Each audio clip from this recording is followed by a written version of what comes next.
Hey folks, Michael Mann with Michael Mann Security Services. Welcome to Designing Firearms Training and for Security Teams and Ministries. As all of our friends jump on, takes a few minutes. We're right here at the hour. So let's talk about our contact stuff as always. The first time you're joining us, welcome.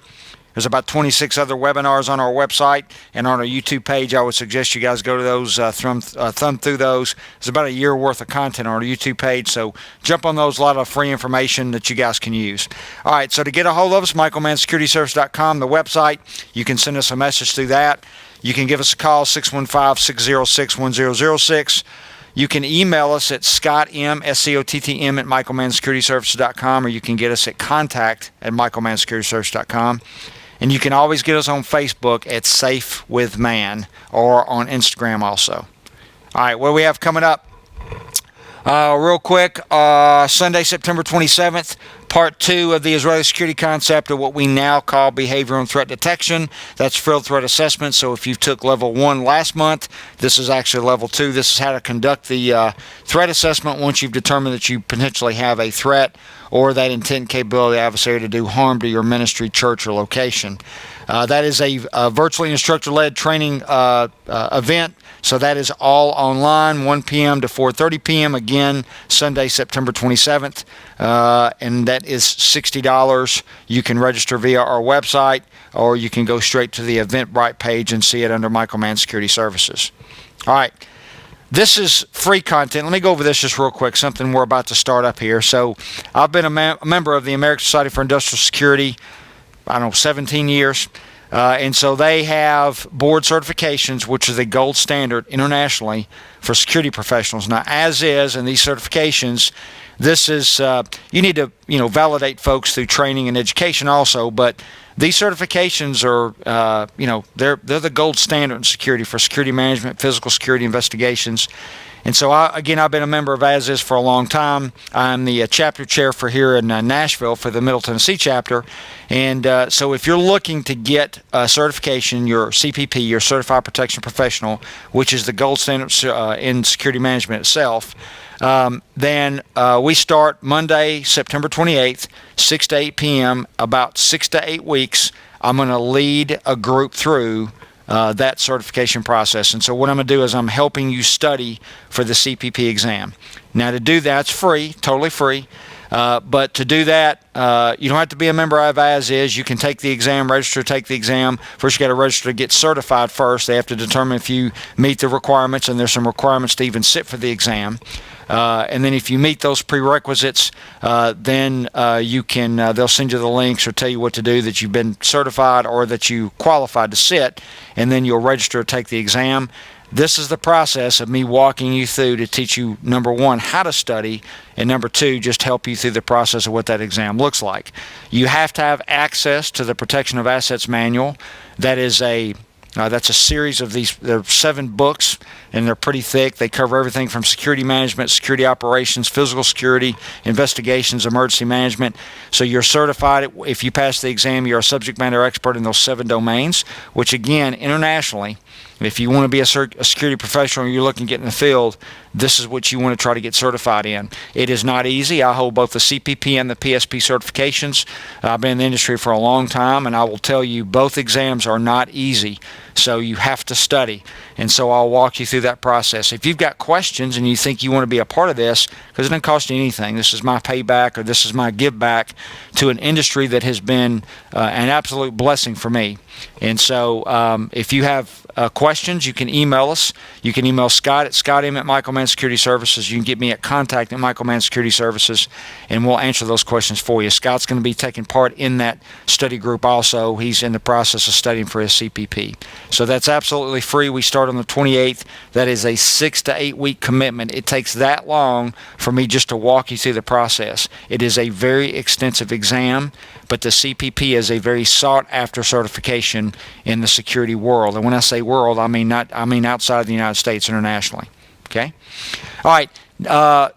Wednesday, September 30th. So not next week, but the next week, another free webinar. Hey, listen, if you've got questions about two things: church insurance, so insuring your security team, so security operations liability insurance, which is the church's responsibility, and there's a lot of churches that don't have it. I'll talk about that in just a second. And then also, you're wondering about prepaid legal plans or these self-defense plans, like very specifically like U.S. Law Shield.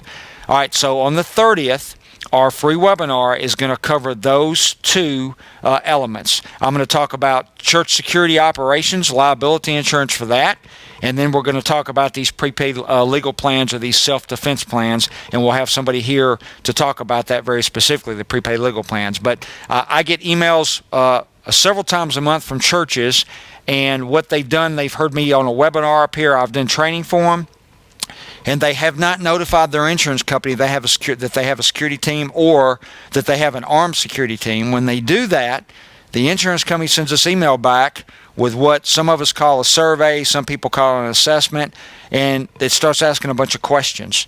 And a lot of times churches don't know what to do with it. And it does cost more money. Your insurance can go up. So this is going to address those two elements.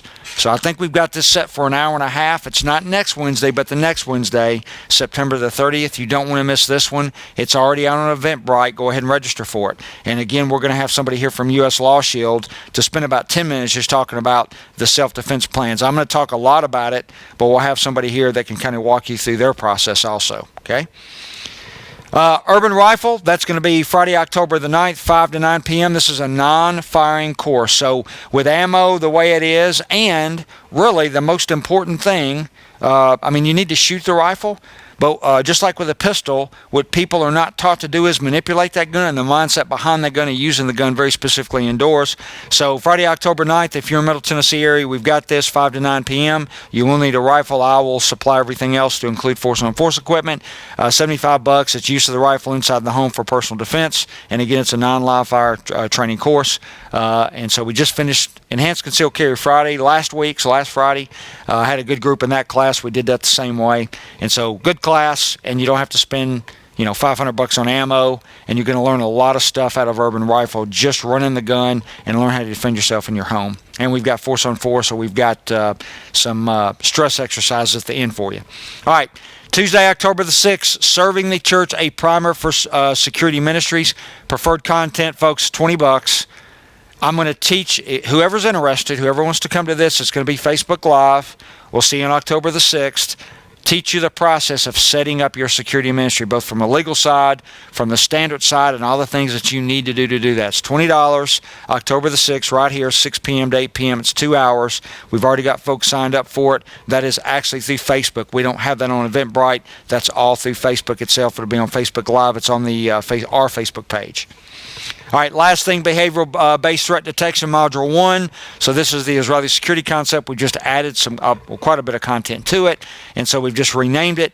That's going to be Sunday, October 11th, so we're starting that cycle. Again, if you have not had this class, this is the most important class you can take if you have a security ministry, whether you're armed or unarmed. Very specifically, if you're unarmed, but armed teams need this too, and we're going to talk about this here in just a few minutes.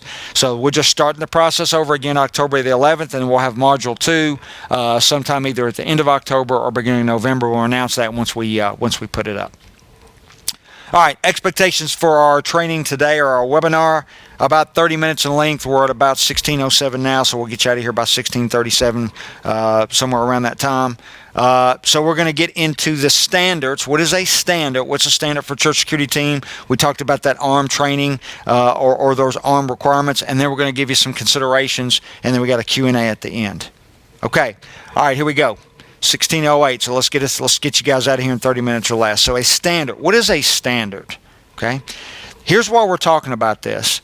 At least once a week, I'll get a text, an email, I'll get something or a phone call from somebody asking, "Hey, what firearms qualification course should we shoot?" Or, "Hey, for your teams or teams you've set up, what course do you have for them, and can you send it to me?" And I always tell folks, that's really not important. What you need is a standard. We're going to talk about qualification, but you need a standard.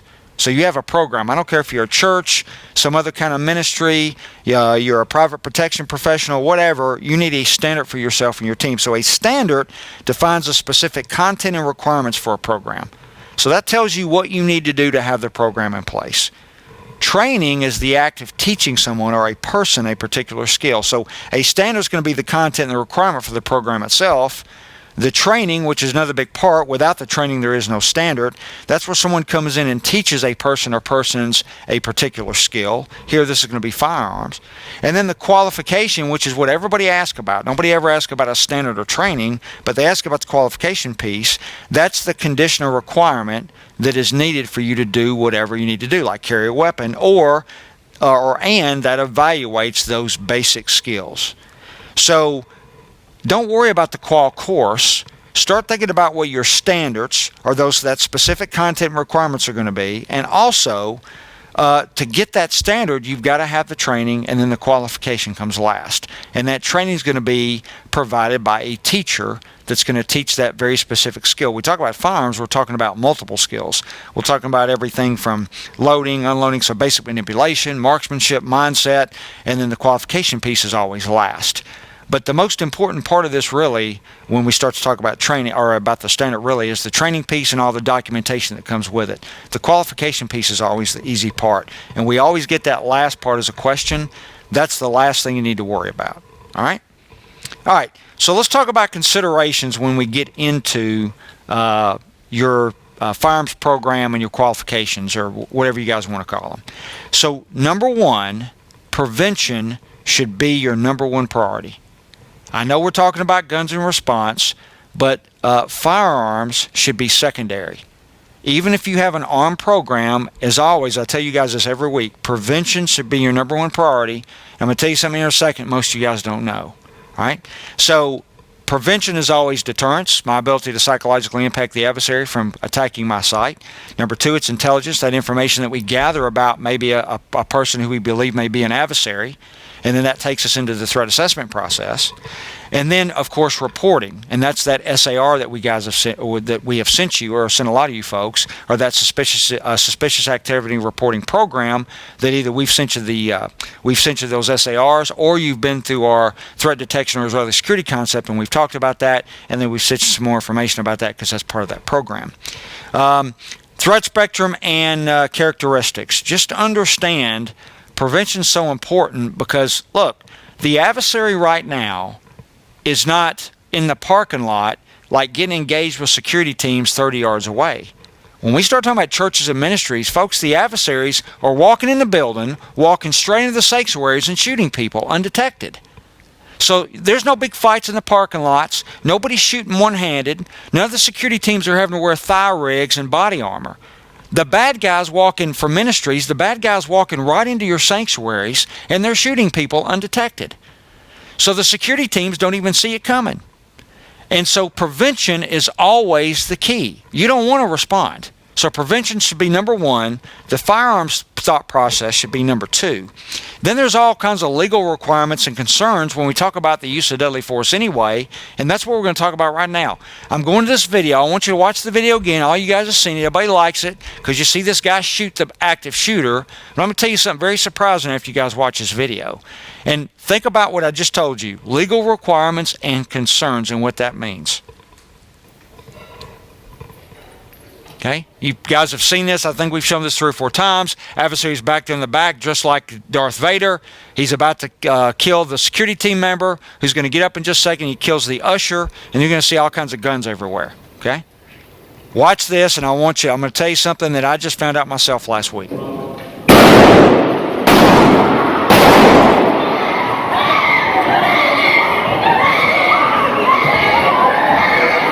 right. So what you saw there was you saw a guy walk into a sanctuary. A decision wasn't made. We talked about this last week or week before last. He kills 2 people, and I think there was another fatality out of this, a medical emergency. If what I'm hearing is true. And then you see this guy in the back. He's the director of security, or was. I don't know if he still is or not. And he takes his pistol and he fires from across the sanctuary and he shoots the guy. And this was all over the internet, and all the church security pages blew up. Man, I saw like groups, like people were paying to reenact this. Like you would go to the range and shoot. People were making a drill out of this. Well, let me tell you how cool this is. Jack Wilson, from what we understand that last week, is now being sued for this. And the idea of him being sued is not because he killed the person. From what we understand, it's because it was not prevented. Because this guy, there was 3 points of contact made before this guy hit this sanctuary.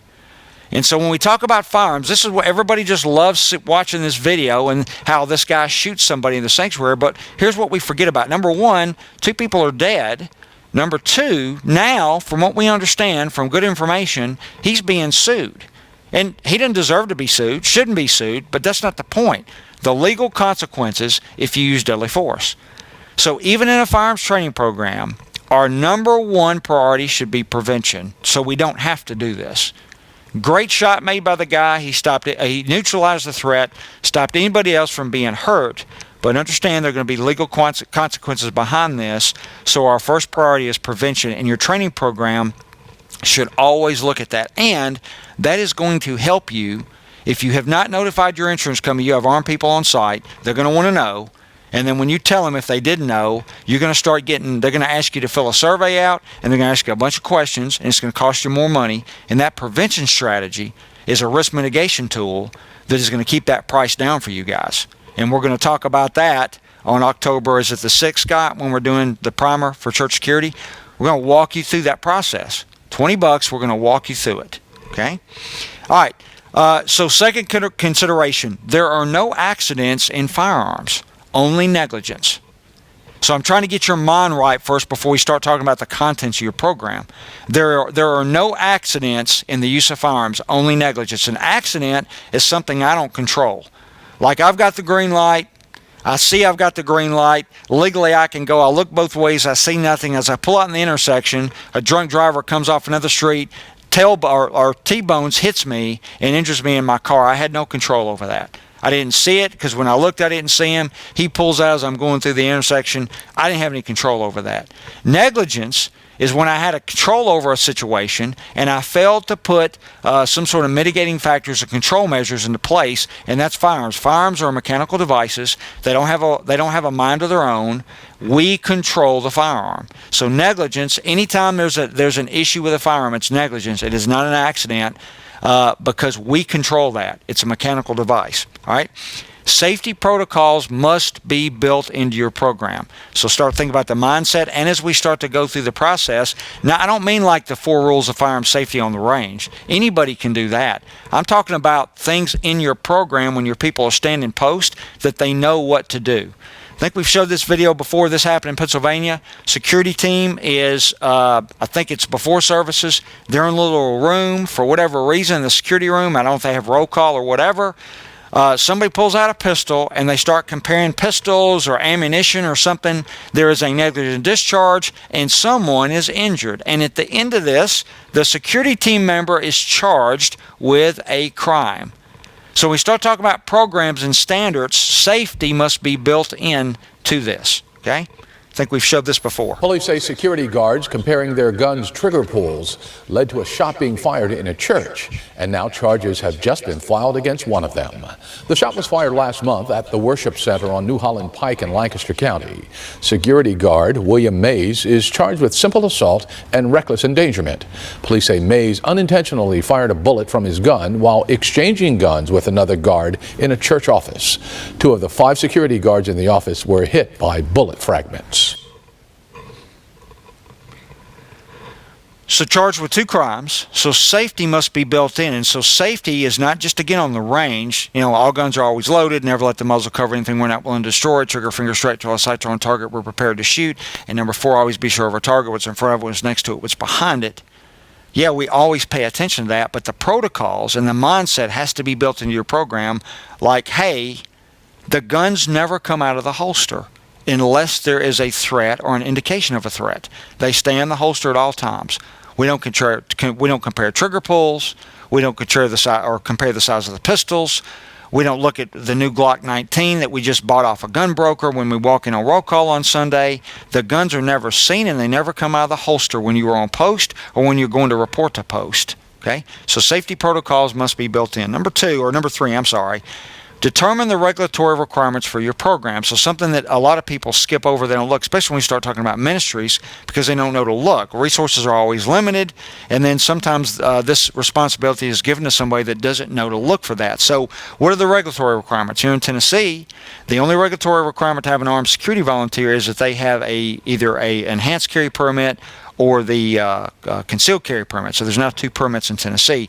So you can have either one of those permits. That's the only requirement. But you might live in a state, or you might be in a state where, or reside in a state where, if you have an armed security team, not only do you have to have a concealed carry permit, but maybe you have to meet the guard card laws or the laws around private protective services.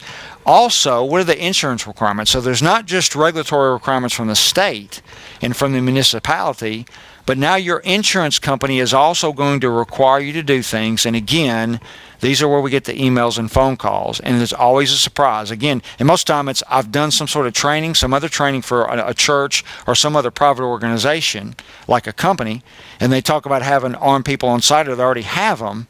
And then I'd say, hey, have you ask the question that comes up in training, did you notify your insurance company? Well, you need to. You need to tell them you've got armed people on site, because your insurance, you don't have the liability probably to cover that now. So Sunday or Wednesday or whatever, something happens, somebody uses deadly force, then your insurance company may not cover that. And so they do, they email the insurance company, and then and the emails are always the same. It's from a broker, and the broker emails back and says, hey, we've not had a conversation about this. I've notified the underwriter. You need to fill this survey out, and I need this back within the next 7 days. And it's a big survey, and it's overwhelming. It happens with every church or any business I talk to when they have not had that conversation. So not only what do you have to have from the state and municipality when we talk about being armed, but also what is your insurance company going to require from you guys before you can put an armed program in. Sometimes it's so overwhelming on the insurance side, whether it's cost or whether it's just they just don't have the resources to do it. Like somebody can't put it together, they don't even do it. I've seen churches shut down the ministry because of it.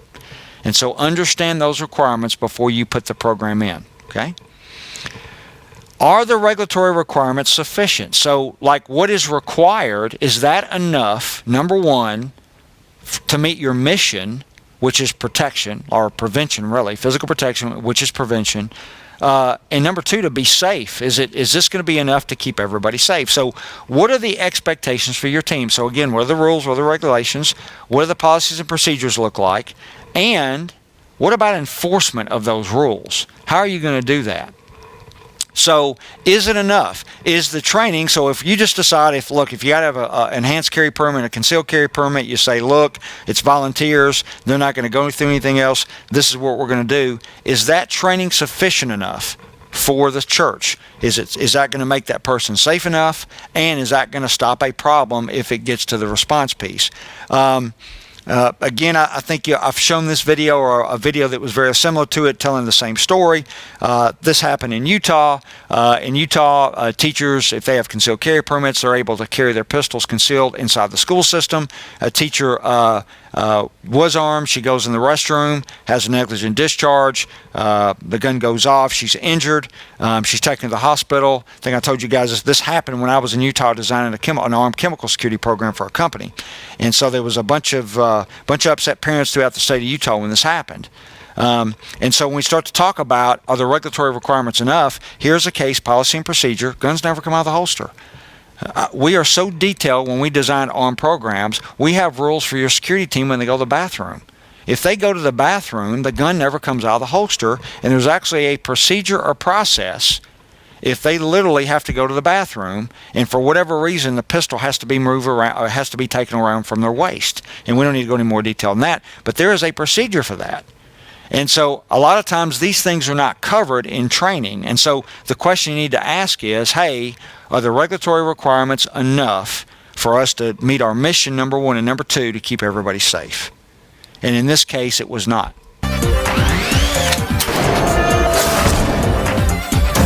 Gun crazy.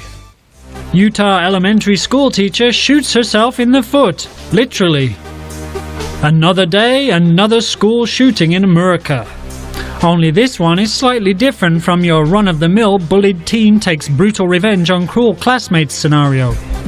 This shooting involved Westbrook Elementary School teacher and gun carrier Michelle Ferguson Montgomery, who was getting ready for another day of classes with her 6th graders in Taylorsville, Utah, when she decided to visit the restroom.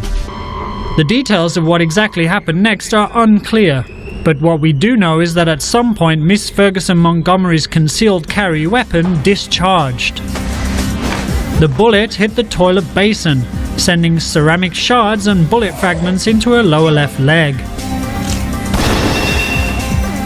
Other faculty members rushed to her aid upon hearing the gunshot, and she was taken to hospital where she is now recovering. Ferguson Montgomery holds a valid permit for a concealed carry, and Utah law does allow such weapons on campus.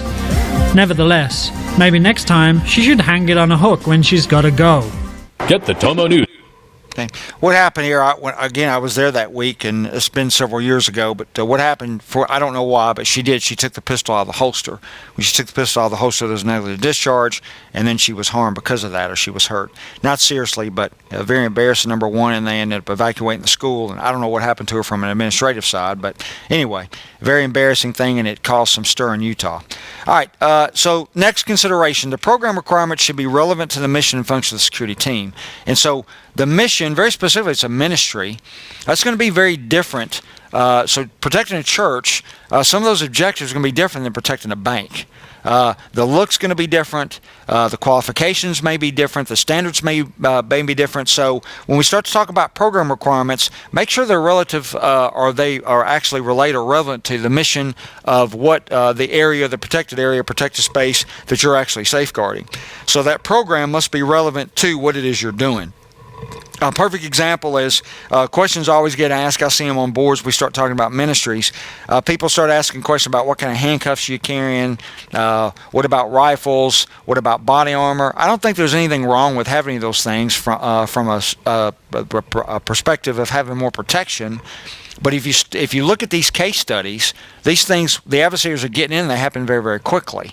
And so there's not going to be time to grab body armor unless you have that on. And if you're wearing plate carriers and helmets around, at some point the church is probably not going to like that. So when we start to think about what are we doing with our program, make sure it's relevant to what we're doing. Okay? So again, nothing wrong with handcuffs and rifles and body armor and all that kind of stuff, but does that fit in, and is it relevant to what you guys are doing on Sundays or Wednesdays? Okay?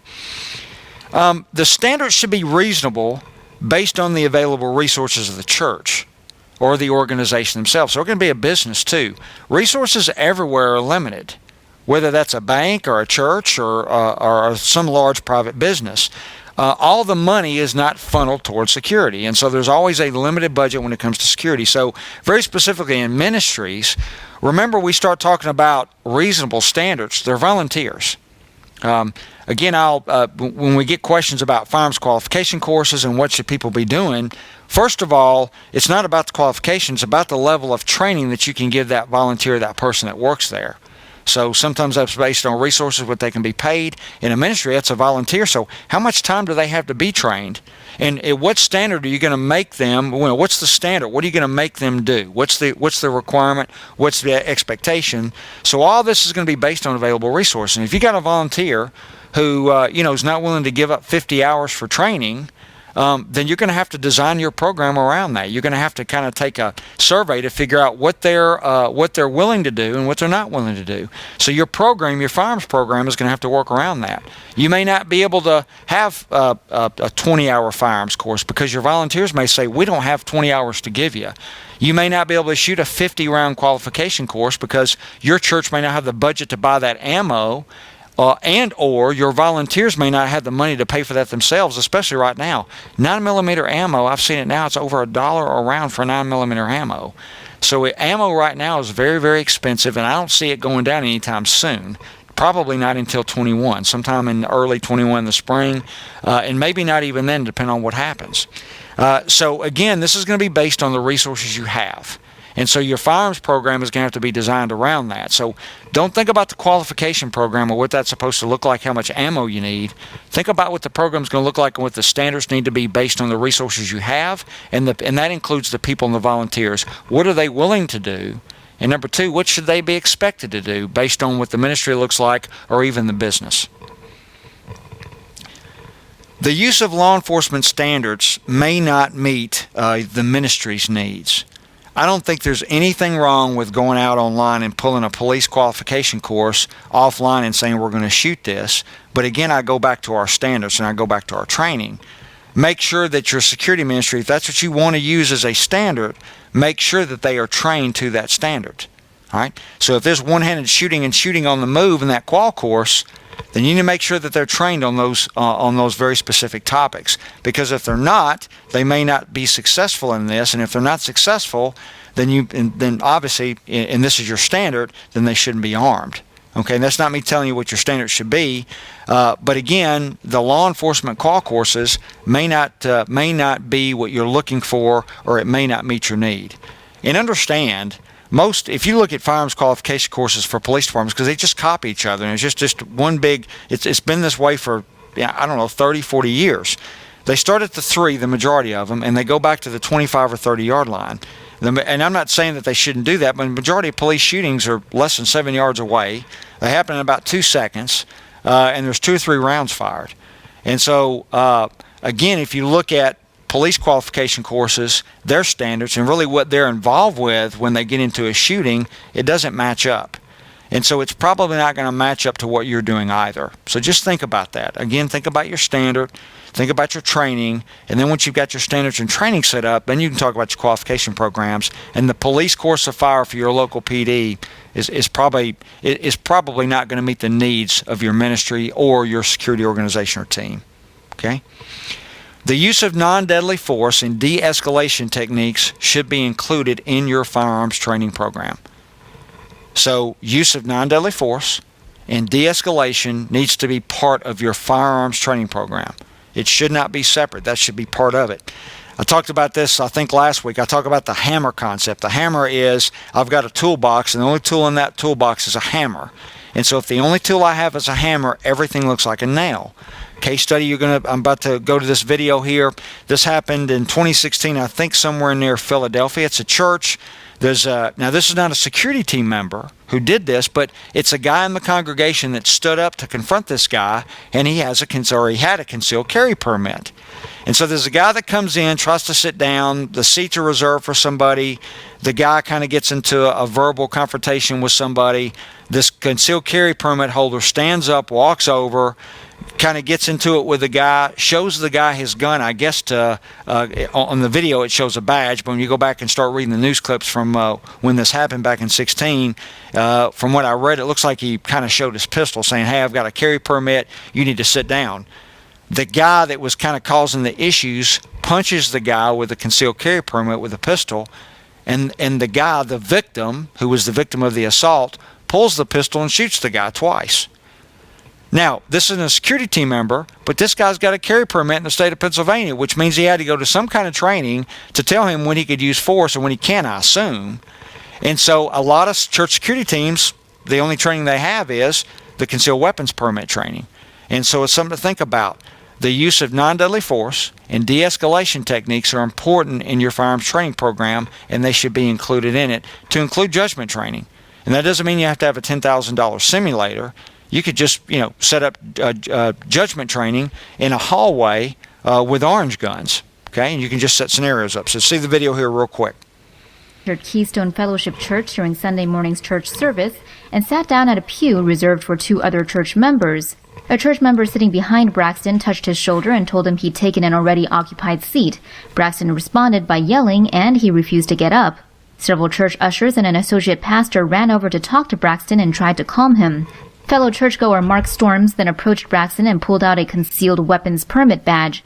He then allegedly told Braxton to leave the sanctuary. Braxton responded by punching Storms in the jaw.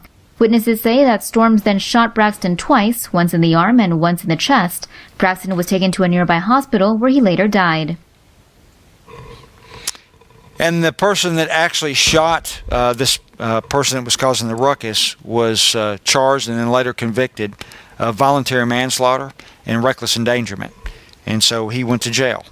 And so again, just a list of considerations when we start talking about your firearms training program.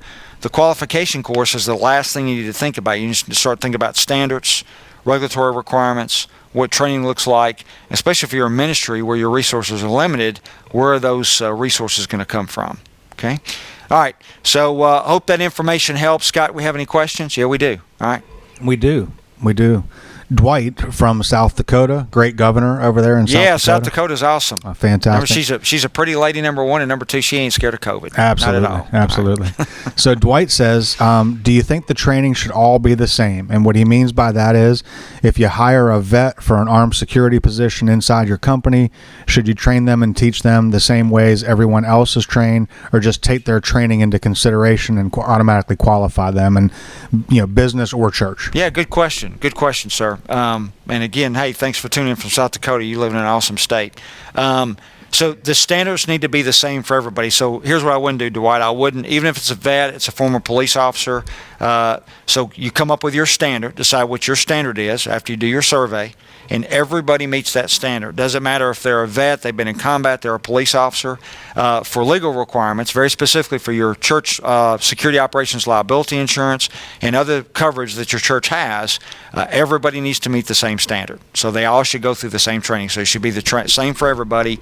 Even if it's going to be easy for somebody, they should go through the same training. We have another question from Jack. Looks like he's on the wrong side of the state in Pennsylvania. He's in Philadelphia, but we'll let him slide. So he said there's no training requirement for a CCW in Pennsylvania. So what would you recommend that he do in his church or in his business? Yep. So all that depends on resources. So first thing I would do is if you're on your security team or you lead it, I just kind of come up with, a survey of what you guys think you need to do. Like, so what do you think the standard should be? And I'll just kind of give you some ideas here. If you look at these shootings, it looks like they happen very, very quickly, and somebody's getting the sanctuary. So we start looking at what the requirement probably should be. We always focus on prevention, but something to look at would be like, how to carry the pistol, drawing the pistol from concealment, good marksmanship and manipulation skills, and de-escalation. And so outside of that, designing the course itself for your standards.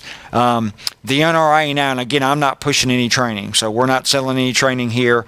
But first thing I do is I'd go to the church and ask if there's somebody there that is an instructor, maybe that teaches firearms courses, or find out if somebody knows someone that's willing to give you guys those resources. If you have to pay for it, and if you can't pay for it, ask if they'll volunteer that for you.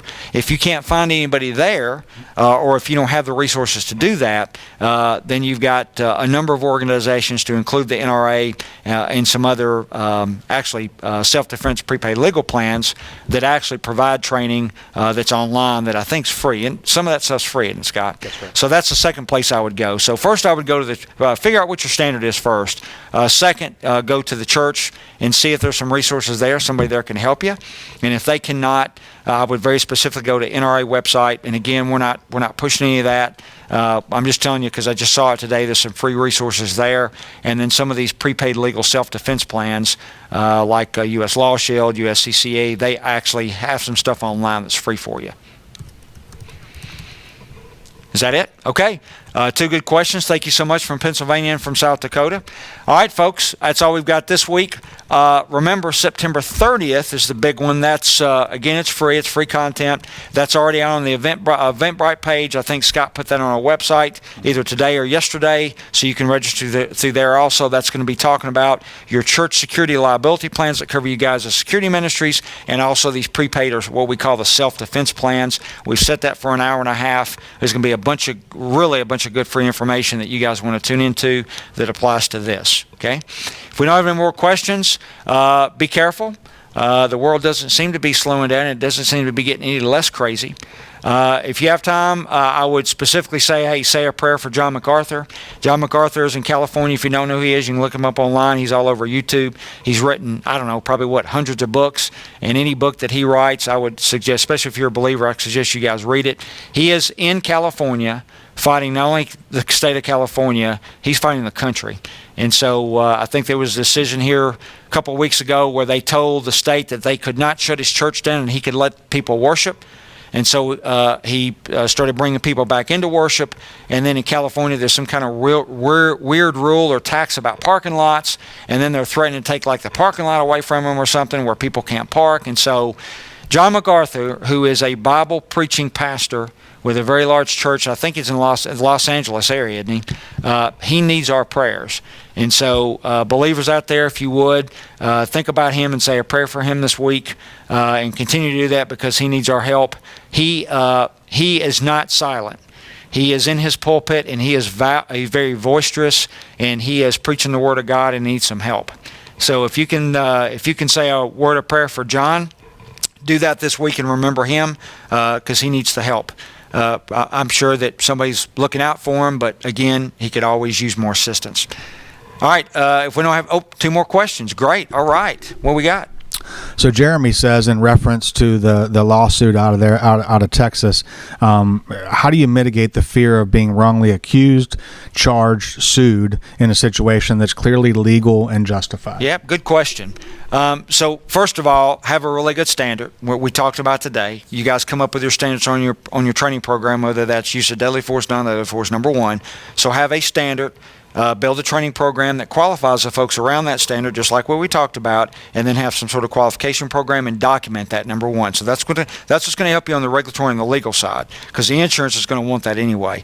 The second thing, and we're going to talk about this on the 30th, self-defense programs. So not only the church security operations liability plans, but every church security team member should have one of these individual self-defense, or what we call these prepaid legal plans.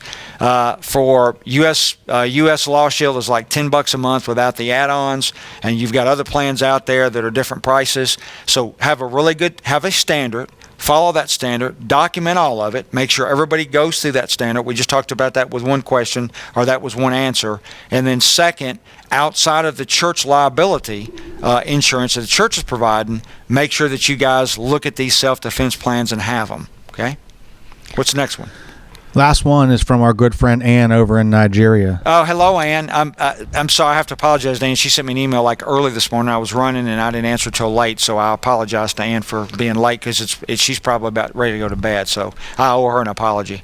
So, All of course, we know she's not allowed to carry over there. So Yep. what should she do in this scenario? Yep. So self-defense, and we're gonna talk about this in November when your folks come online with us here on a Sunday, and we start teaching some stuff to your church security team. But situational awareness is always more important than the gun, even in the situation where you're at. Obviously, the threat spectrum in Nigeria is very different than in the United States, but number 1, situational awareness is always the most important thing. So it's much more important than the gun. Number 2, and I think if we have not sent you this, I think I sent Ann the SAR when she went through CPS Module 1. If I did not, I'll make sure that we get that to her, but I think I did. Number 2, reporting. So when you see something, report that. Give that information not only to the church, but your church security team members. And then number 3, I don't know what the police look like in Nigeria. We're going to find out here soon because we're going to try to make a trip there in the first of the year in the spring. But contact with those law enforcement, those military officials that would be responding to that. So number 1, situational awareness. Number 2, reporting that. And number 3, having a good relationship with those folks that would respond if you were to have to call somebody to help you defend yourself, because I know you guys can't have weapons there. Anything else? Okay, I think that's it. Again, you guys say a prayer for John MacArthur. Like I said, I am sure that God's looking out for him, but he can always use our assistance. He is fighting not only California, he's fighting Satan, and he's fighting all the crazy stuff that's going on in this country right now, and he is not silent in the pulpit whatsoever. He never has been, and I suggest you watch some of his sermons on YouTube if you have not, and he's got some great books and great content out there. So anyway, I think that's it. Until next week, again, September 30th, be sure to tune in. We'll put out our topic for next week here in the next 2 days, and we hope to see you next week. And remember, folks, like we talked about first thing on that first consideration, it is about prevention, not response.